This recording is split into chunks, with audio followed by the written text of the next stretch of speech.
हमारे solar system से सबसे पास जो स्टार सिस्टम है उसे कहते हैं अल्फा सेंटरी और ये एक 3 स्टार सिस्टम है। इसमें से एक स्टार का नाम है अल्फा सेंटरी ए।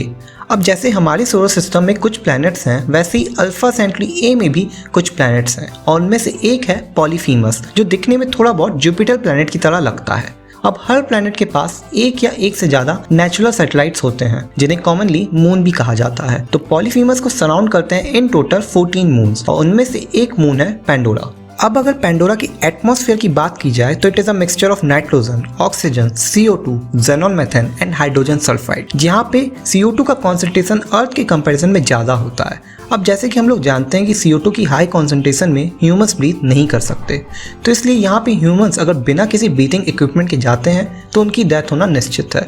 आपको याद भी होगा कैसे अवतार 1 में कोई भी ह्यूमन जब पेंडोरा में जाता था तो वो मुंह में कोई मास्क लगा के जाता था। वो मास्क उनको सांस लेने में मदद करता था, इसलिए वहाँ पे उनकी डेथ नहीं होती थी। अब आप सोच रहे होंगे कि मैंने इतनी बात कर ली पेंडोरा के बारे में, बट पेंडोरा का मतलब तो बताया ही नहीं। अब पेंडोरा का मतलब नावी लैंग्वेज में होता है ईवा's चाइल्ड। अब ये ईवा क्या होता है? ईवा का मतलब होता है ऑल मदर या फिर ग्रेट मदर। ये वो डाइटी होती है जिसको नावी लोग पूजते हैं, जो कि एक तरह का सुपर कॉन्शियस इंटरकनेक्टेड ब्रेन की तरह होती है, जिससे पेंडोरा के सभी स्पीसीज कनेक्ट हो सकते हैं। नावी स्पीसीज का मानना है कि सभी क्रीचर्स के 2 लाइफ फॉर्म होते हैं, एक होता है उनका बॉडी और दूसरी होती है उनकी सोल। और जैसे ही उनकी लाइफ एंड होती है उनकी सोल्स ईवा के कॉन्शियसनेस में चली जाती है और फिर ये दोबारा एक नए स्पीसीज में जन्म लेती है और इसी तरह से ये बर्थ रीबर्थ का एंडलेस साइकिल चलता रहता है। नावी के अलावा हमें यहाँ और भी क्रिएचर्स देखने को मिल जाते हैं, जैसे कि direhorse, mountain banshee, hammerhead titanothere, viper wolves और सबसे खतरनाक थैनेटर। यहाँ के सभी ऑर्गेनिजम्स बायोलुमिनेसेंस प्रॉपर्टी को पोजेस करते हैं, यानी कि वो अपने बॉडी से लाइट को एमिट कर सकते हैं। जैसे कि एग्जांपल के तौर पे अगर हम लोग अर्थ से देखें, जेलीफिश अगर आप जानते होंगे वो भी कैसे लाइट एमिट करती है, कुछ उसी तरह वहाँ के ऑर्गेनिजम्स भी लाइट एमिट करते हैं, बट थोड़े एडवांस वे में। वहीं अगर पेंडोरा की ग्रेविटी की बात करें तो वो अर्थ के कंपैरिजन में 20% कम होती है, यानी कोई व्यक्ति अगर किसी ऊंचे स्थान से गिरता है तो उसके इंजर होने का चांस थोड़ा कम होगा यहाँ पे when we compare it to Earth. करोड़ों साल पहले हमारे सोलर सिस्टम से 4.37 लाइट ईयर्स दूर अल्फा सेंटरी सिस्टम के प्लैनेट्स और मून्स का फॉर्मेशन हो रहा था। उनमें से एक प्लैनेट था पॉलीथीमस और उसके 14 मून्स में से एक मून था पेंडोरा, जो कि उस समय स्टिल मॉल्टन स्टेट में था। कहते हैं कि उसमें जाके एक मास साइज की स्टेलर बॉडी टकराती है और पेंडोरा का आयरन निकल कोर डिस्टर्ब हो जाता है, जिसके बाद वहाँ पे टेम्परेचर और प्रेशर बहुत तेजी से बढ़ने लगता है, जिसकी वजह से यहाँ की फोर्स पॉलीथीमस की इंटेंस मैग्नेटिक फील्ड से इंटरेक्ट करती है एंड एज अ रिजल्ट एक ऐसे कंपाउंड के फॉर्मेशन की कंडीशंस तैयार होती है जो ह्यूमंस के लिए बहुत वैल्यूएबल होता है, जिसको आगे चल के नाम दिया जाता है अनओब्टेनियम। अब जैसा कि अनओब्टेनियम के नाम से ही पता चलता है कि इसका मतलब होता है एक ऐसा एलिमेंट या कंपाउंड जिसको पाया ना जा सके, यानी कि उसे ऑब्टेन ना किया जा सके। रियल लाइफ में भी साइंटिस्ट अगर किसी कंपाउंड को अनओब्टेनियम कहते हैं तो इसका 2 मतलब होता है। एक, ये कंपाउंड एक्सट्रीमली रेयर है। दूसरा, ये कंपाउंड कुछ स्पेसिफिक प्रॉपर्टीज पॉजेस करता है जो किसी और कंपाउंड में मौजूद नहीं है और जिसकी वजह से एक डिजायरेबल आउटकम मिलता है। अवतार यूनिवर्स में अनओब्टेनियम एनर्जी के सुपर कंडक्टर की तरह काम करता है।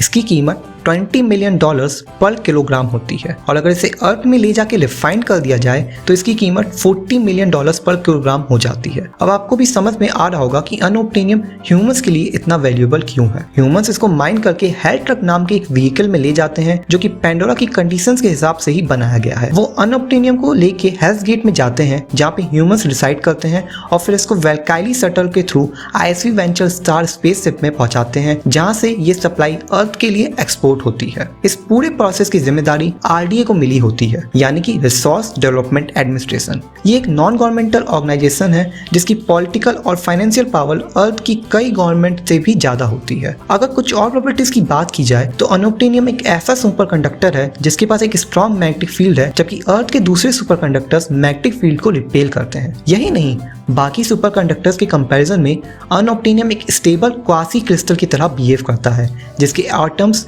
एक ऑर्डरली पैटर्न में अरेंज होते हैं। अनओब्टेनियम सभी सुपरकंडक्टर्स से एफिशिएंसी और स्टेबिलिटी के मामले में 1000 टाइम्स आगे है। ऑल तो ऑल अनओब्टेनियम में एक मैग्नेटिक फील्ड को भी कंटेन किया जा सकता है। अब एक सवाल आता है कि जब ये कंपाउंड इतना वैल्यूएबल है तो साइंटिस्ट ने इसी के जैसे कंपाउंड बनाने की कोशिश क्यों नहीं की। तो इसका जवाब है, अर्थ में अनऑब्टेनियम जैसे कंपाउंड बनाने की कोशिश तो की गई थी, बट RDA ने उसको अपने पॉलिटिकल इन्फ्लुएंस की मदद से रोक दिया था। ऐसा भी कहा जाता है कि RDA ने कुछ टेररिस्ट ऑर्गेनाइजेशंस को फंड्स देके इस पे लगाम लगाई। पेंडोरा में अनऑब्टेनियम एक खास जगह में पाया जाता है जिसे कहते हैं हालेलुया माउंटेन्स, जो कि ऐसे माउंटेन्स होते हैं जो हवा में फ्लोट कर सकते हैं।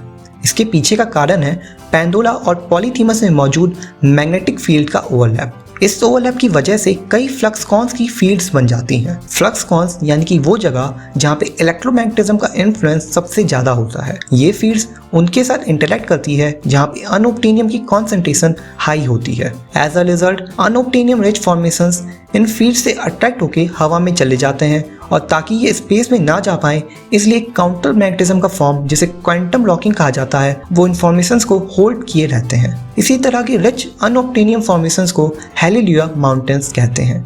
ह्यूमंस के लिए अनऑब्टेनियम इसलिए भी इम्पॉर्टेंट है क्योंकि ISP वेंचर स्पेसशिप के ट्रांसपोर्टेशन में जो एनर्जी लगती है उसको अफोर्ड करने के लिए इसका यूज होता है। यही नहीं, अर्थ की 22वीं सेंचुरी की इकोनॉमी पूरी तरह से अनऑब्टेनियम पर निर्भर करती है। वहीं नावी के लॉज और उनका पेंडोरा के एनवायरनमेंट के साथ स्पिरिचुअल कनेक्शन उन्हें इसको माइन करने की इजाजत नहीं देता है, और इसी वजह से ह्यूमंस और नावी के बीच कॉन्फ्लिक्ट होता है। तो यही थी अनऑब्टेनियम की पूरी गाथा। पॉलीफीमस के 14 मून्स में से एक मून है पेंडोला, जहाँ पे ये नावी स्पीसीज रहते हैं। ह्यूमंस की तरह नावी भी हाईली इंटेलिजेंट होते हैं, और ह्यूमंस की तरह ही इनके पास होते हैं 2 पैर, 2 हाथ, 2 कान, 2 आंखें, पर इनकी हाथों और पैरों में 10-10 उंगलियां नहीं होती। इनके पास होती हैं 8-8 उंगलियां। स्पेसिफिकली अगर एक हैंड की बात करें तो 3 फिंगर्स और 1 थंब, और सिमिलरली उनके लेग में भी यही सिस्टम होता है। अब क्योंकि उंगलियों का काउंट 10 नहीं होता तो ये ह्यूमंस की तरह डेसिमल नंबर सिस्टम फॉलो नहीं करते, ये ऑक्टल नंबर सिस्टम को फॉलो करते हैं। इनके आईज का साइज ह्यूमंस के आईज के कंपैरिजन में 4 गुना ज्यादा होता है, और इनकी आईज का कलर लाइट येलो होता है। इनके कान एक कैट की तरह होते हैं। साथ ही अगर अवतार, जो कि ह्यूमन और नावी का एक हाइब्रिड होता है, से इनको कंपेयर किया जाए तो अवतार के पास ह्यूमंस की तरह 10-10 फिंगर्स ही होते हैं, और अवतार के पास ह्यूमंस की तरह आईब्रोज भी होती हैं। हालांकि ऐसा नावी के साथ नहीं होता। नावी ईवा के 3 लॉस को मानते हैं। You shall not set stone upon stone, neither should you use the turning wheel, nor use the matters of the ground। Humans ने इन तीनों ही लॉ को ब्रेक किया होता है। उन्होंने बिल्डिंग्स बना के स्टोन को स्टोन के ऊपर सेट किया। उन्होंने हाईली एडवांस व्हीकल बना के ईवा के दूसरे लॉ, जिसमें व्हील को टर्न नहीं किया जा सकता है, को भी ब्रेक किया। और साथ ही ह्यूमंस के पेंडोरा आने का पर्पस है हाईली वैल्यूड कंपाउंड अनऑब्टेनियम को माइन करना, यानी कि वो ईवा के तीसरे लॉ को भी ब्रेक करते हैं। नावी पूरे पेंडोरा में अलग अलग क्लैंस में बटे हुए हैं। लास्ट मूवी में हमें ओमाटिकाया क्लैन के बारे में डिटेल में पता चलता है। ये क्लैन प्राइमरीली फॉरेस्ट में रहते हैं, और इन्हें ब्लू फ्लूट क्लैन भी कहा जाता है। ऐसा इसलिए है क्योंकि ये म्यूजिक को लेके बहुत पैशनेट होते हैं और ब्लू फ्लूट नाम के इंस्ट्रूमेंट का यूज करते हैं। इसके अलावा ऑल क्लैन्स भी हैं, जैसे Tawkami clan, Tipani clan, Kekunan clan, Tayrangi clan, Anurai clan, Olangi clan और मैतेकाइना क्लैन, जो कि मोस्टली ओशन के पास रहते हैं और जिनको हम लोग अवतार द वे ऑफ वाटर में एक्सप्लोर करेंगे। सभी क्लैंस की कुछ ना कुछ स्पेसिफिक खासियत है। अगर आप चाहते हैं कि मैं सभी क्लैंस पे एक डिटेल वीडियो बनाऊं तो कमेंट करके जरूर बताएं। अवतार मूवी के डायरेक्टर जेम्स कैमरन ने एक लिंग्विस्ट को भी हायर किया था ताकि वो पेंडोरा की एक फिक्शनल लैंग्वेज को क्रिएट कर सके। इस लैंग्वेज का सबसे इंपॉर्टेंट फ्रेज है इसका मतलब है I understand you and accept you. जैसा कि मैंने पहले बताया कि ओमाटिकाया क्लैन प्राइमरीली फॉरेस्ट में रहते हैं, और फॉरेस्ट में जहाँ पे ये रहते हैं वो है home tree, the largest and oldest tree of Pandora. इसकी हाइट है अराउंड 985 फीट और ये लगभग 20,000 साल पुराना है। पेंडोरा के सभी क्लैंस का एक क्लैन लीडर होता है जिसे कहते हैं ओलो इयक्तान। साथ ही हर क्लैन का एक स्पिरिचुअल लीडर भी होता है जिसे साही कहा जाता है, जो कि यूजुअली क्लैन लीडर की वाइफ होती है। नावी पूरी तरह से इक्वालिटी में बिलीव करते हैं और कोई भी जेंडर बेस्ड नॉर्म्स पे नहीं चलते हैं। सो अगर कोई women exceptionally high hunting skills show करती है तो पेंडोरा में हंटर भी बन सकती है। RDA का फुल फॉर्म है रिसोर्सेज डेवलपमेंट एडमिनिस्ट्रेशन। नाम से तो ये कोई गवर्नमेंट ऑर्गेनाइजेशन लगती है, बट ऐसा बिल्कुल भी नहीं है, बल्कि RDA स्पेस में मौजूद एकमात्र और दुनिया की सबसे बड़ी नॉन गवर्नमेंटल ऑर्गेनाइजेशन है। हालांकि पॉलिटिकल, फाइनेंशियल और मिलिट्री पावर के कंपैरिजन में ये अर्थ की कई गवर्नमेंट्स को भी पीछे छोड़ देती है। RDA आरडीए के पास पेंडोरा और किसी भी ऑफ अर्थ लोकेशन के सभी प्रोडक्ट्स को शिप और डेवलप करने का मोनोपोली राइट्स है। अगर ये बात की जाए कि आरडीए की शुरुआत कैसे हुई, तो आरडीए के फाउंडर्स ने अपने फ्रेंड्स और फैमिली से उधार लेके ये कंपनी स्टार्ट की और फिर कुछ ही सालों में इन्होंने एक ऐसा कैपिटल इंफ्रास्ट्रक्चर बनाया जिसकी वजह से किसी भी जगह की पॉपुलेशन कितनी भी दूर, चाहे वो 100 माइल्स हो या 1000 माइल्स, वहां पे जा सकती है। इस वेंचर की सक्सेस ने मैग्लेव ट्रेन्स की नींव रखी और अगर आरडीए इस वेंचर को कंटिन्यू रखना चाहता तो उसे एक हाईली स्टेबल सुपर कंडक्टर की जरूरत पड़ती और वो सुपर कंडक्टर है अनोब्टेनियम। वहीं नावी अपने स्पिरिचुअल डाइटी ईवा के 3 लॉस को फॉलो करते हैं जो उन्हें मैटर्स को माइंड करने की इजाजत नहीं देता और यही वजह होती है नावी और आरडीए के बीच के कॉन्फ्लिक्ट की। आरडीए पेंडोरा के पास एक स्पेस स्टेशन में कॉलोनी बना के रहता था जिसे हेल्स गेट कहते थे और इस पूरे प्रोग्राम को लेके आरडीए पहले थोड़ा स्केप्टिकल था क्योंकि ये हाईली एक्सपेंसिव प्रोग्राम था। हालांकि अनोब्टेनियम की मार्केट में इतनी हाई वैल्यू और उसकी मोनोपोली राइट्स होने की वजह से ये खर्चा बहुत आसानी से कवर हो जाता था। अब अगर आरडीए की सब डिविजन्स की बात करें तो इसके टोटल 3 सब डिविजन्स थे। पहला सब डिविजन था साइंस ऑपरेशंस। इस ऑपरेशंस के अंदर अर्थ से लाए हुए सभी इंटेलेक्चुअल और साइंटिफिक लोग काम करते थे। इसमें सबसे मेन थी डॉक्टर ग्रेस ऑगस्टाइन जो अवतार मूवी की सपोर्टिंग कैरेक्टर भी थी। लास्ट मूवी के इवेंट में डॉक्टर ग्रेस की कॉन्शियसनेस उनके अवतार में परमानेंटली ट्रांसफर नहीं हो पाती जिसकी वजह से उनकी डेथ हो जाती है। हालांकि डॉक्टर ग्रेस के कैरेक्टर को जिस एक्ट्रेस ने प्ले किया था वो अवतार द वे ऑफ वाटर में जेक सुली और नाइट्री के एडॉप्टेड डॉटर किरी के कैरेक्टर में दिखेंगी। आपको मैं ये भी बता दूं कि भले ही ग्रेस की कॉन्शियसनेस अवतार में ट्रांसफर नहीं हो पाई थी बट क्योंकि ट्री ऑफ सोल्स के टेंडल्स का कॉन्टैक्ट ग्रेस की ह्यूमन बॉडी से हो गया था तो इसकी वजह से ग्रेस की सारी मेमोरीज पेंडोरा के न्यूरल नेटवर्क में अपलोड हो गई। आपको मैं बता दूं कि पेंडोरा में रहने वाले सभी नावी और सभी ऑर्गेनिजम्स ईवा के थ्रू एक न्यूरल नेटवर्क के पार्ट हैं जो एक तरह से वननेस ऑफ नेचर को सिंबलाइज करता है। मुझे लगता है कि कुछ इसी तरह से हमें कीरी और ग्रेस में लिंक देखने को मिलेगा। आरडीए के अंदर दूसरा सब डिवीजन था माइनिंग ऑपरेशंस। आरडीए का सबसे ज्यादा बजट इसी को मिलता था। जैसा कि नाम से पता चलता है कि इस ऑपरेशंस के अंदर काम करने वाले एम्प्लॉइज अनोब्टेनियम को माइन करने की जिम्मेदारी रखते थे। ये लोग वही थे जो अर्थ में लेबर फोर्स को बिलोंग करते थे। हालांकि इसका बजट सबसे ज्यादा था बट मूवी में हमें इनके बारे में सबसे कम पता चलता है। आरडीए के अंदर तीसरा सब डिवीजन है सिक्योरिटी ऑपरेशंस। इस ऑपरेशंस के अंदर काम करने वाले लोग अर्थ में यूजुअली मिलिट्री के लिए काम करते थे। आरडीए की ये सिक्योरिटी ऑपरेशंस अर्थ की कई मिलिट्री से भी एडवांस थी। इस ऑपरेशंस का मेन हेड है माइल्स स्क्वालिज जो अवतार मूवी का मेन एंटागनिस्ट भी था। माइल्स स्क्वालिज का कैरेक्टर हमें अवतार द वे ऑफ वाटर में भी दिखने वाला है बट एक नए रूप में और जिस एक्टर ने इसे प्ले किया है उन्होंने कहा है कि अवतार के आने वाले सीक्वल्स में भी माइल्स का रोल रहेगा। अब अगर बात की जाए आरडीए के हेड एडमिनिस्ट्रेटर की तो वो था पार्कर सेल्फ्रिस जो कि ह्यूमंस के कॉर्पोरेट ग्रीड को सिंबलिफाई करता था। नावी स्पीसीज के कुछ क्लैंस होते हैं जिसमें हर क्लैंस की कुछ ना कुछ निषेध खासियत होती है। जैसे ओमातिकाया क्लैन जिसे जेक सुली इंटेलेक्ट करता है उनकी खासियत है कि ये प्राइमरीली पेंडोरा के लेन फॉरेस्ट में रहते हैं और ये म्यूजिक को लेके बहुत पैशनेट होते हैं। वहीं अगर मैथकाइना क्लैन की बात की जाए जो हमें अवतार द वे ऑफ वाटर में भी दिखेंगे, ये प्राइमरीली ओशन के पास रहते हैं और इसलिए इनकी फिजियोलॉजी भी उसी हिसाब से एडेप्ट हुई होती है। हर क्लैन का एक क्लैन लीडर होता है जिसे नावी लैंग्वेज में ओलो यक्तान कहते हैं। अवतार मूवी में हम देखते हैं कि ओमातिकाया क्लैन का क्लैन लीडर युट्टुकान होता है जो कि नाइट्री का फादर होता है। इनको सक्सीड करता है ओमातिकाया क्लैन का सबसे जाबाज योद्धा सूते। बट दोनों की ही आरडीए से हुई वॉर के बाद डेथ हो जाती है और जेक सुली ओमातिकाया क्लैन का नया ओलो यक्तान बनता है। अगर हम ओलो यक्तान की ड्यूटीज और रिस्पॉन्सिबिलिटीज की बात करें तो किसी भी लीडर की तरह इनकी रिस्पॉन्सिबिलिटी होती है अपने क्लैन की रक्षा करना और स्पेसिफिकली नावी के लिए कहें तो हंटर पार्टीज का गठन करना और ह्यूमंस के साथ नावी के रिलेशन को मैनेज करना इनका प्राइमरी काम होता है। यूजुअली ओलो यक्तान को साही के साथ मेट करना होता है। मेरे हिसाब से ऐसा इसलिए है क्योंकि ओलो यक्तान और साही क्लैन के सबसे इंपॉर्टेंट पार्ट होते हैं। एक क्लैन की प्रैक्टिकल चीजों को देखता है तो दूसरा क्लैन की स्पिरिचुअल चीजों को देखता है। अब क्योंकि प्रैक्टिकल और स्पिरिचुअल के बीच आइडियल बैलेंस होना जरूरी है इसलिए ओलो यक्तान और साही का मेट करना भी जरूरी हो जाता है। ऐसा भी जरूरी नहीं है कि ओलो यक्तान हमेशा एक मेल ही रहेगा। अगर हम ताइलंगी क्लैन की बात करें तो इसकी क्लैन लीडर है इकियानी जो कि एक फीमेल है। वहीं अगर त्यापानी क्लैन की बात करें तो वो है सानुमे जो कि एक फीमेल तो है ही बट साथ में ये क्लैन लीडर और साही दोनों का ही रोल अदा करती है।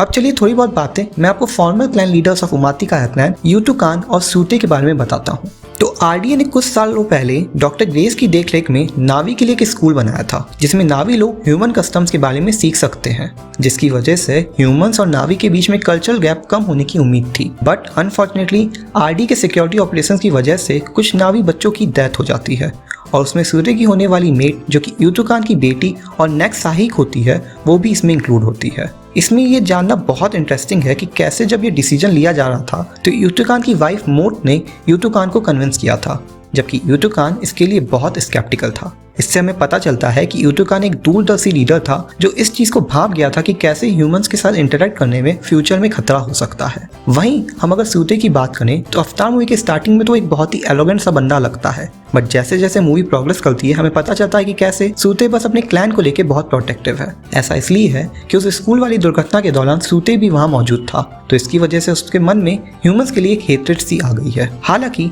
जेक सूली के 6 टोलुक मार्क II बनने के बाद उसकी आंखों में जेक के लिए एक न्यू फाउंड रिस्पेक्ट दिखती है। इससे हमें ये पता चलता है कि कैसे सूते नावी कस्टम्स की इतनी रिस्पेक्ट करता है। अब अगर नावी के स्पिरिचुअल लीडर साही की बात की जाए तो इन्हें कई इंपॉर्टेंट जिम्मेदारी दी जाती है, जिसमें सबसे इंपॉर्टेंट होती है ड्रीम हंट और कॉन्शियसनेस ट्रांसफर। ड्रीम हंट को नावी लैंग्वेज में यूनिलैटरॉन कहते हैं, जो नावी के लाइट ऑफ पैसेज का एक पार्ट होता है। लाइट ऑफ पैसेज वो फेज होता है जब एक यंग नावी अपनी एडल्ट लाइफ की जिम्मेदारी को चुनता है और उसको पाने के लिए एक ट्रेनिंग से गुजरता है। इस पैसेज का लास्ट पार्ट होता है ड्रीम हंट, या फिर नावी लैंग्वेज में कहें तो यूनिलैटरॉन। इसमें नावी अपने स्पिरिट एनिमल को चुनता है और फिर उसको म्यूजिकली एक्सप्रेस करता है। नावी इसमें ट्रांस स्टेट में चला जाता है और ये प्रैक्टिस बहुत ही स्पिरिचुअल मानी जाती है। इस टर्मिनल प्रैक्टिस में नावी को कालीवेया, जो कि दिखने में स्कॉर्पियन जैसा दिखता है, से डंक मरवाया जाता है और उसे ग्रो वॉर्म को स्वेलो करने को भी कहा जाता है। इन दोनों के कंबाइंड इफेक्ट से नावी ट्रांस स्टेट में चला जाता है। उसके बाद उसको कई हेलुसिनेशंस होते हैं।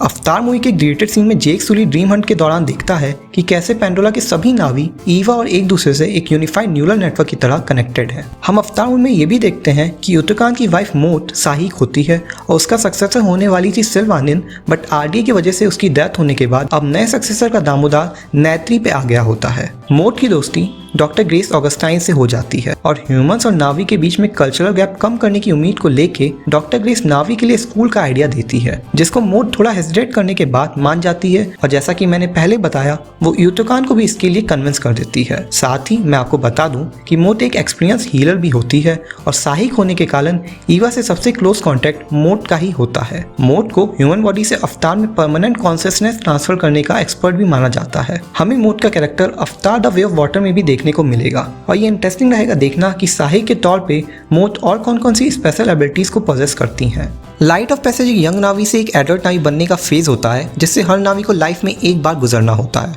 और हर एडल्ट नावी की एक पर्टिकुलर रिस्पॉन्सिबिलिटी होती है जो उसे क्लैन के प्रति निभानी होती है, चाहे वो वॉरियर बन के क्लैन को प्रोटेक्ट करना हो या फिर वॉरियर के लिए आर्मर बनाना हो। दोनों को ही लाइट ऑफ पैसेज से गुजरना होता है। लाइट ऑफ पैसेज के स्टार्ट होने से पहले यंग नावी को उसके पेरेंट्स या फिर किसी एडल्ट क्लैन मेंबर से उसकी डिजायरेबल स्किल और रिस्पॉन्सिबिलिटी के लिए ट्रेन किया जाता है।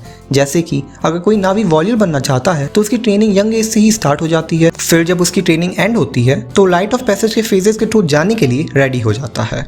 लाइट ऑफ पैसेज का फेज 1 होता है इग्नी माया। इस फेज में नावी को एक पर्टिकुलर इक्रान, जिसे ह्यूमंस माउंटेन बैंसी कहते हैं, के साथ बॉन्ड बनाना होता है और फिर उसको फ्लाई करना होता है। जिस इक्रान के साथ नावी बॉन्ड बनाता है उस इक्रान को उसके अलावा कोई और लाइट नहीं कर सकता। हालांकि अगर नावी चाहे तो दूसरे इक्लान के साथ अपना बॉन्ड बना सकता है, यानी कि one Na'vi can bond with multiple ikrans but an ikran is not allowed to bond with multiple Na'vis. आपको मैं ये भी बता दूं कि इक्लान से बॉन्ड करने से पहले नावी को एक डायल हॉर्स से बॉन्ड करना होता है ताकि वो टैलेन्यू यानी कि हंटर बन सके। डायल हॉर्स से बॉन्ड करना इक्लान के कंपैरिजन में रिलेटिवली ईजी होता है।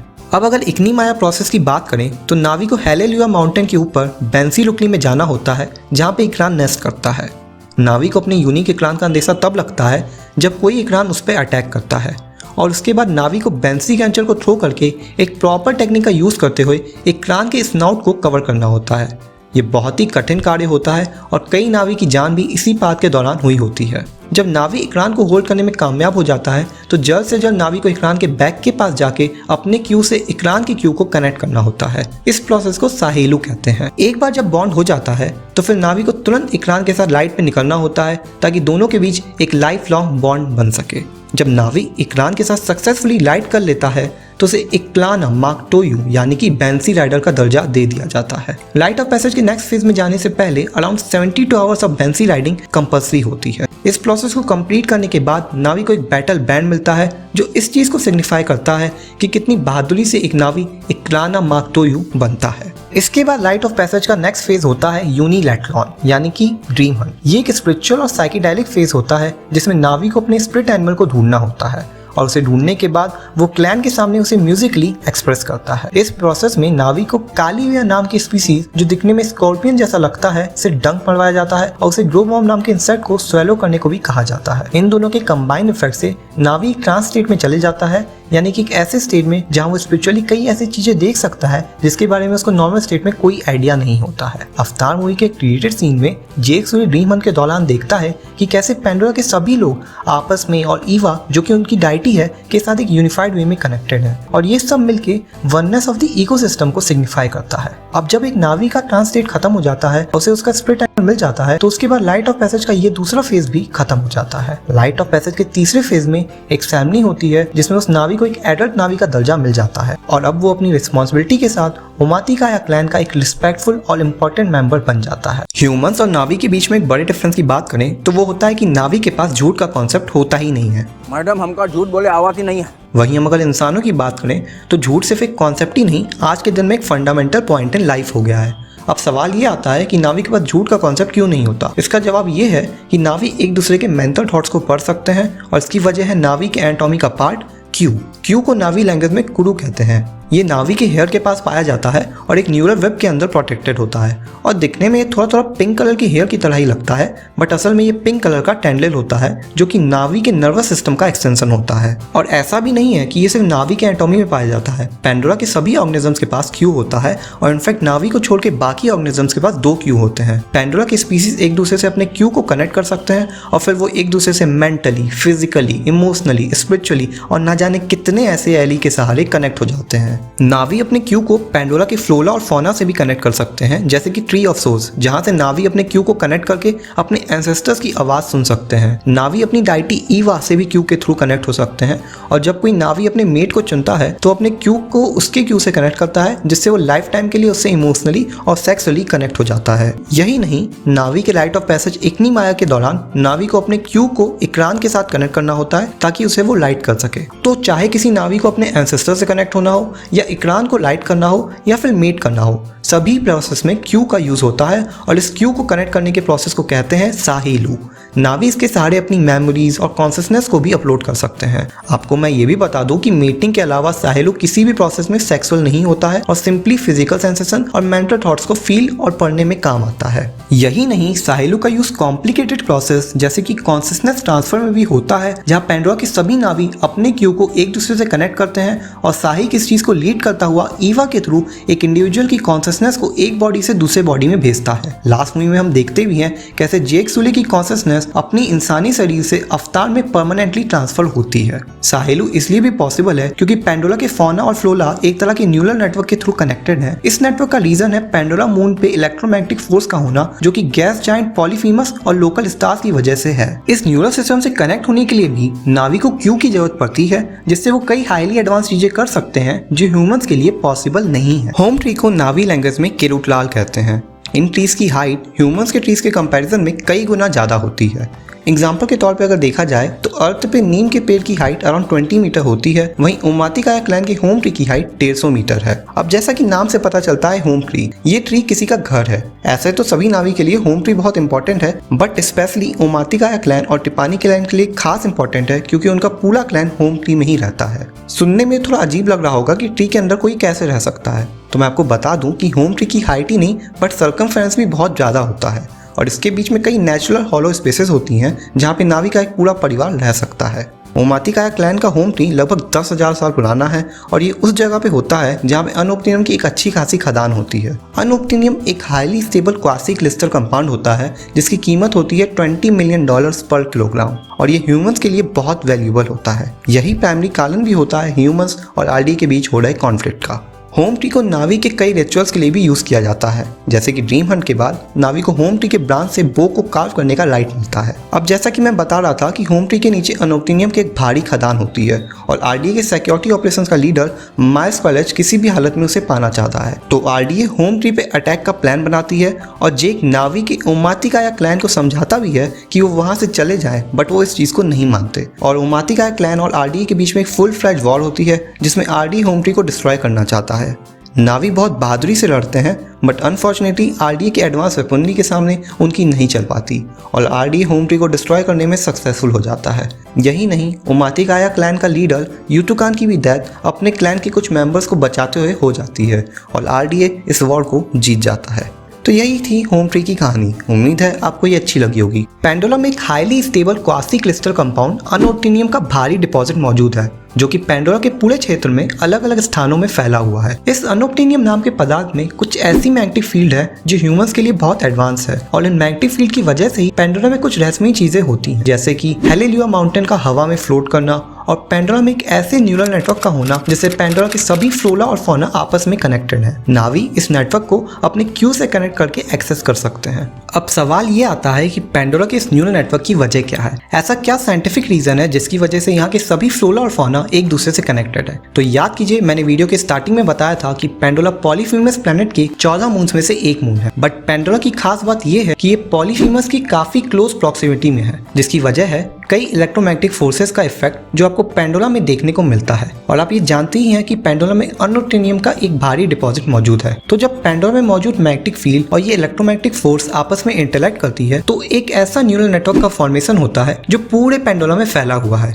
और आपस में कई इलेक्ट्रोकेमिकल कनेक्शंस के थ्रू जुड़ा हुआ है। पेंडोला की हर ट्री में अराउंड 10⁴ कनेक्शंस हैं और पेंडोला में लगभग 10⁻12 ट्रीज हैं। अब अगर थोड़ा गणित बुद्धि का इस्तेमाल किया जाए तो टोटल 10⁻16 कनेक्शंस होते हैं। थोड़ा ज्यादा ही मैथ्स हो गया, मैं समझ रहा हूँ, बट प्लीज वीडियो देखते रहिए। अब ये सब 10⁻16 कनेक्शंस मिलके एक तरह के ऑर्गेनिक सुपर ब्रेन का निर्माण करते हैं जिसे नावी अपनी डाइटी मानते हैं और उन्हें कहते हैं ईवा। ईवा का मतलब होता है ग्रेट मदर या फिर ऑल मदर। अब जैसा कि नाम से ही पता चल रहा है, नावी ईवा को एक मदर गॉडेस की तरह देखते हैं। ईवा इनके डाइटी होने के साथ साथ ही पेंडोरा के इकोसिस्टम को भी एक परफेक्ट इक्विलिब्रियम में रखती है। नावी मानते हैं कि सभी क्रिएचर्स के पास दो लाइफ फॉर्म्स होते हैं, एक होता है उनका बॉडी और दूसरा उनका सोल। तो जब एक क्रिएचर की डेथ होती है तो उसकी सोल पेंडोरा की कॉन्शियसनेस यानी कि ईवा में समा जाती है और फिर वो ईवा के थ्रू वापस जन्म लेती है और इसी तरह ये बर्थ रीबर्थ का साइकिल एंडलेसली चलते रहता है। तो इस तरह से हम कह सकते हैं नावी सोल को एक एनर्जी की तरह मानते हैं और ये बर्थ रीबर्थ का साइकिल जो है वो principle of conservation of energy के एनालॉगस होता है, क्योंकि जैसे energy can nether be created not destroyed, उसी तरह से नावी के सोल की भी डेथ नहीं होती, वो बस ईवा का ही एक पार्ट बन जाती है। वैसे तो नावी पेंडोरा के सभी क्रिएचर्स और वहाँ के फ्लोरा फौना की रिस्पेक्ट करते हैं, बट कुछ खास जगह है जैसे कि ट्री ऑफ सोल्स और ट्री ऑफ वॉइसेस, इनको वो काफी सेक्रेड मानते हैं। ट्री ऑफ सोल्स वो जगह है जहाँ से ईवा और नावी का कनेक्शन सबसे क्लोजेस्ट होता है और यहीं पे नावी कॉन्शियसनेस ट्रांसफर जैसे कॉम्प्लिकेटेड प्रोसेस को भी परफॉर्म करते हैं। नावी और ईवा के बीच मौजूद स्पिरिचुअल कनेक्शन की वजह से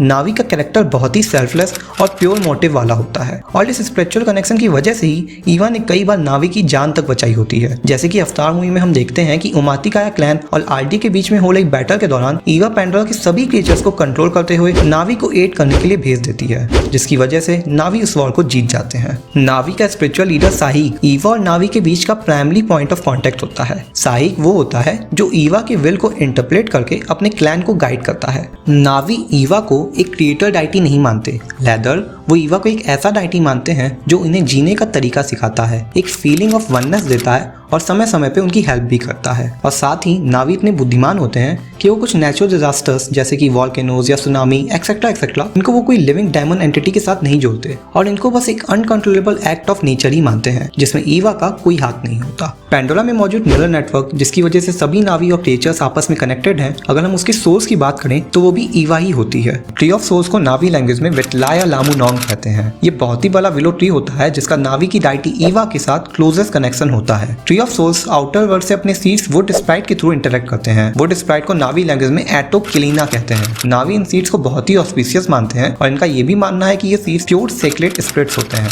उमातिकाया क्लैन इन सीड्स को कई रिचुअल्स के दौरान भी यूज करता है, जैसे जब किसी नावी की डेथ हो जाती है तो इन सीड्स को नावी के ऊपर रख दिया जाता है ताकि उसकी कॉन्शियसनेस ईवा का पार्ट बन सके। ये ट्री अपने रूट फाइबर्स को एक्सटेंड करके ह्यूमंस के भी नर्वस सिस्टम से कनेक्ट हो जाते हैं, जबकि उनके पास क्यू नहीं होता है। और ट्री ऑफ सोल्स का कॉम्प्लिकेटेड प्रोसेस जैसे कि कॉन्शियसनेस ट्रांसफर में भी यूज होता है। इस प्रोसेस में किसी की भी कॉन्शियसनेस एक बॉडी से दूसरे बॉडी में ट्रांसफर की जाती है, जो कि नावी क्लैन का साही यानी कि स्पिरिचुअल लीडर करता है। इसमें गोल ये होता है कि कॉन्शियसनेस को ईवा के आई के थ्रू पास कराया जाए, जिसकी वजह से ये ट्रांसफर का प्रोसेस सक्सेसफुल हो पाएगा। ओमातिकाया क्लैन के सभी नावी अपने क्यू को ट्री ऑफ सोल से कनेक्ट करते हैं और फिर सभी नावी अपने साही को फॉलो करते हुए कुछ रिचुअलिस्टिक चैंट्स यानी कि मंत्र को पढ़ते हैं। हम अवतार मूवी के एंड में देखते भी हैं कि कैसे जेक सुली की कॉन्शियसनेस अपने ह्यूमन बॉडी से अवतार बॉडी में परमानेंटली ट्रांसफर हो जाती है। तो यही थी पूरी मैथोलॉजी ट्री ऑफ सोल्स की। अब अगर ट्री ऑफ वॉइसेस की बात करें तो इसका नावी लैंग्वेज में नाम उत्लाल आयमो क्रिया होता है। नावी जब अपने क्यू को इस ट्री से कनेक्ट करते हैं तो अपने एंसेस्टर्स की आवाज और उनका मैसेज सुन सकते हैं। इसका नाम भी ट्री ऑफ वॉइसेस इसी वजह से पड़ता है। और जिस जगह पे ट्री ऑफ वॉइसेस है उसी जगह पे यूजुअली दो नावी मेट करते हैं। उनका मानना है कि ऐसी सीक्रेट प्लेस पे मेट करने की वजह से उस यूनियन को एक स्पिरिचुअल सिग्निफिकेंस मिलता है और वो दो नावी एक लाइफ टाइम बॉन्ड बना लेते हैं। हम अवतार मूवी में देखते भी हैं कि कैसे जेक सुली और नेत्री इसी जगह पे एक दूसरे को मेट चुनते हैं और साथ ही हम ये भी देखते हैं कि कैसे बाद में आरडीएन ट्री ऑफ वॉइसेस पे बुलडोजर चला देता है ताकि वो अनोप्टीनियम को पा सके। तो यही थी पूरी माइथोलॉजी ट्री ऑफ वॉइसेस की और ट्री ऑफ सोल्स की। टोरुक माक्तो की उपाधि उसे मिलती है जो सक्सेसफुली इस ग्रेट लियानोपैट्रिस के साथ बॉन्ड बना के उसे राइड कर लेता है। ग्रेट लियानोपैट्रिस का मतलब नावी लैंग्वेज में टोरुक होता है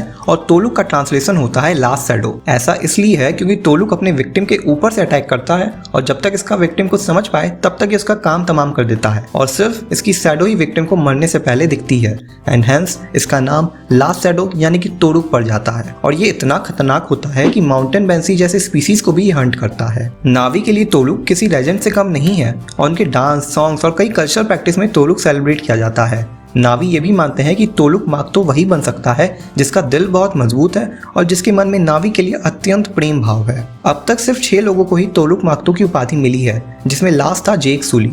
अगर सबसे पहले टोरुक माक्तो की बात करें तो वो था एंटू जो कि नावी के ओमातिकाया क्लैन का मेंबर था। जब एंटू 15 साल का था तो ओमातिकाया क्लैन के सैमन ने एक विजन देखा जिसमें वो देखता है कि कैसे एक वॉल्केनो के फटने के कारण ट्री ऑफ सोल्स डिस्ट्रॉय हो जाएगा जिससे नावी का उनका डाइटी ईवा से कनेक्शन खत्म हो जाएगा। तो एंटू और उसका एक दोस्त इस प्रॉब्लम से निपटने का सॉल्यूशन खोजने लगते हैं और फिर उन्हें ट्री ऑफ वॉइसेस के जरिए एक प्रोफेसी सुनाई देती है जिससे उन्हें पता चलता है कि वो जायंट बीस्ट टोरुक की मदद से इस समस्या का निवारण कर पाएंगे और टोरुक को टेम करने के लिए उन्हें 5 आर्टिफैक्ट्स की जरूरत होगी जो नावी के 5 डिफरेंट क्लैन से मिलेगा। तो सबसे पहले टोरुक का एक मिनिएचर फिगर उन्होंने अपनी ओमातिकाया क्लैन से पोजेस किया, फिर उन्हें तावाकामी क्लैन से ट्रायंगुलर सीड नाम का दूसरा आर्टिफैक्ट मिला, फिर उसके बाद उन्हें अनुलाई क्लैन से म्यूजिकल बोन मिला और अंत में कुकुनन क्लैन से हॉर्समैन्स मास्क मिला। और इस तरह से उन्होंने 5 आर्टिफैक्ट को हासिल कर लिया और कुकुनन क्लैन की मदद से वो हेलेरिया माउंटेन्स गए जहाँ पे टोरुक के मिलने की उम्मीद थी और संजोग से वहाँ पे उन्हें टोरुक दिख भी जाता है। अब उनका प्लान ये था कि एंटू का दोस्त टोरुक को टेम करेगा क्योंकि वो एंटू से ज्यादा बढ़िया हंटर और फाइटर था, बट किस्मत का खेल ने कुछ अलग ही मोड़ लिया और एंटू का दोस्त बैडली इंजर्ड हो जाता है और फिर इस तरह से एंटू पे टोरुक को टेम करने की जिम्मेदारी आ जाती है। वहीं इसी वक्त वॉल्केनो फट जाता है और उसका लावा ट्री ऑफ सोल्स की तरफ बढ़ने लगता है। तो सभी नावी एक पत्थर को डिस्ट्रॉय करके पानी के रुख को लावा की तरफ मोड़ देते हैं। इससे कुछ देर तक लावा का प्रवाह रुक भी जाता है बट वो जल्दी तेजी से फिर ट्री ऑफ सोल्स की तरफ बढ़ने लगता है। पर जब तक वो ट्री ऑफ सोल्स को ज्यादा नुकसान पहुंचा पाता तब तक एंटू टोरुक पे बैठ के वहां आ जाता है और ट्री ऑफ सोल्स को बचा लेता है और इस तरह से एंटू नावी के इतिहास का पहला टोरुक माक्तू बन जाता है। वहीं नेत्री का ग्रेट ग्रेट ग्रैंडफादर 5th टोरुक माक्तू होता है और जिस टाइम पे वो टोरुक माक्तू बनता है उसे नावी टाइम ऑफ ग्रेट सॉलो से संबोधित करते हैं। और अंत में हम जानते ही हैं कैसे अवतार मूवी में जेक सुली चालाकी से टोरुक माक्तू बनता है। जैसा कि मैंने वीडियो के स्टार्टिंग में बताया था कि टोरुक अपने विक्टिम को अपनी लास्ट शैडो दिखाता है और उनके ऊपर से अटैक करता है और क्योंकि टोरुक किसी और के लिए खुद हंट नहीं होता है और इनफैक्ट उसकी बॉडी की एनाटॉमी भी ऐसी है कि उसके लिए ऊपर देखना बहुत डिफिकल्ट है, तो जेक टोरुक की इसी कमजोरी का फायदा उठाता है और टोरुक के ऊपर से उस पर छलांग लगा के अपने क्यू को उससे कनेक्ट कर लेता है और इस तरह से वो 6th टोरुक माक्तू बन जाता है। तो यही था पूरा इतिहास और वर्तमान टोरुक माक्तू का। अब हम देखेंगे कि जेक और नेत्री की अडॉप्टेड डॉटर कीरी और डॉक्टर ग्रेस ऑगस्टाइन में क्या कनेक्शन हो सकता है। क्या डॉक्टर ग्रेस रीइंकार्नेट होकर कीरी की अवतार बॉडी में है या फिर कीरी डॉक्टर ग्रेस की बायोलॉजिकल डॉटर है। आंसर चाहे जो भी हो, अवतार 2 के ट्रेलर को देख के तो यही लग रहा है कि इस मूवी में सबसे प्रोमिनेंट और इंटरेस्टिंग कैरेक्टर कीरी का ही होगा। डॉक्टर ग्रेस और कीरी के बीच कनेक्शन के बारे में जानने से पहले थोड़ी बहुत बात डॉक्टर ग्रेस की कर लेते हैं। तो डॉक्टर ग्रेस आरडीए के अवतार प्रोग्राम की मेन हेड होती हैं। ये एक तरह की लेजेंड मानी जाती हैं क्योंकि इन्होंने पेंडोरा की कॉम्प्लेक्स फ्लोरा फौना के बारे में एक बुक लिखी है और ये खुद भी एक अवतार से लिंक होती हैं। इन्होंने एक स्कूल भी खोला था जहाँ पे नावी के ओमातिकाया क्लैन के बच्चे ह्यूमंस के कस्टम्स और कल्चर के बारे में सीख सकते थे ताकि दोनों के बीच एक पीस और म्यूचुअल रिस्पेक्ट रहे। हालांकि एक दुर्घटना के तहत कई नावी बच्चे आरडीए के सिक्योरिटी ऑपरेशंस द्वारा मारे जाते हैं और फिर डॉक्टर ग्रेस और बाकी सभी ह्यूमंस का ओमातिकाया क्लैन के आसपास भी भटकना मना हो जाता है।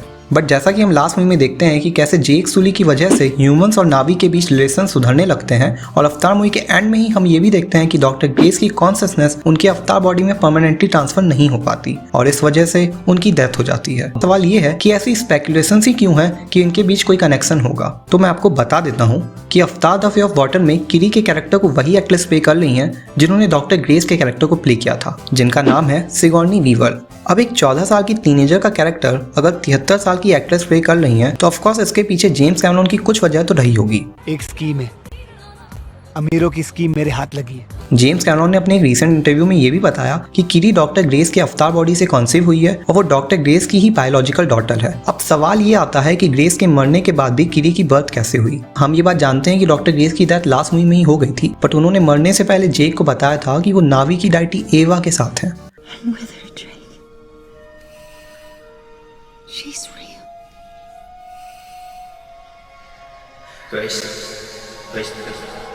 तो मैं ये बता रहा था कि कैसे डॉक्टर ग्रेस अवतार मूवी के इवेंट के दौरान बताती है कि वो एवा के पास है, और हम अवतार 2 के ट्रेलर में देख सकते हैं कि कैसे किरी पैंडोरा के एनवायरनमेंट के साथ एक स्पेशल कनेक्शन रखती है जो बाकी नावी के पास नहीं है। और एक सीन में वो जेक को किसी के बारे में बता रही होती है और बोलती है कि वो उसकी दिल की धड़कन को सुन सकती है।